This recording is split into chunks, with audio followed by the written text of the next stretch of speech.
Although my name was chosen by my parents via a small prophecy, a nevuah ketanah, am I still qualified to change my name? First of all, this idea that a parent's giving a name as a nevuah ketanah, it says Narizal. And the Rebbe used to tell the people all the time. Many people came to the Rebbe and asked them to name their children for them for one reason or another. And as a rule, the Rebbe did not help people name their children. We know in the history of the Rabbeim that there were cases where the Rabbeim did encourage people to name their children a particular way, especially in the Beis Harav itself. For example, there's a letter from the Rebbe Rashab to the previous Rebbe to name his middle daughter Chayamushka. So this is a grandfather interfering with a father.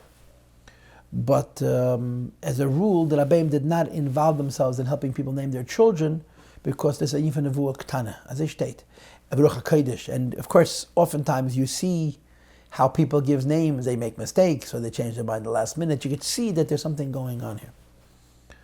Nevertheless, by dollars, you see people used to come to the Rebbe for dollars. And one of the most beautiful things to watch is how people would come to the Rebbe and say, I don't have a Hebrew name. Can you give me a Hebrew name? My English name is whatever it is. And then the Rebbe would give you a Hebrew name or a Yiddish name based on the name you had in English.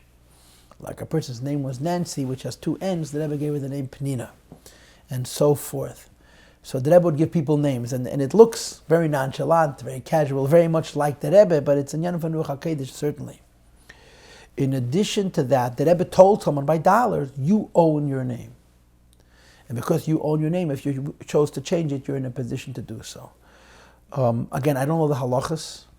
I don't know how it's done. I don't know how easily or how difficult a Rav would be in allowing a person to change his name. I'm not a Rav, but this is what the Rebbe said. You can see it on video, that a person is an owner of his own name, and if he wishes, he can change it.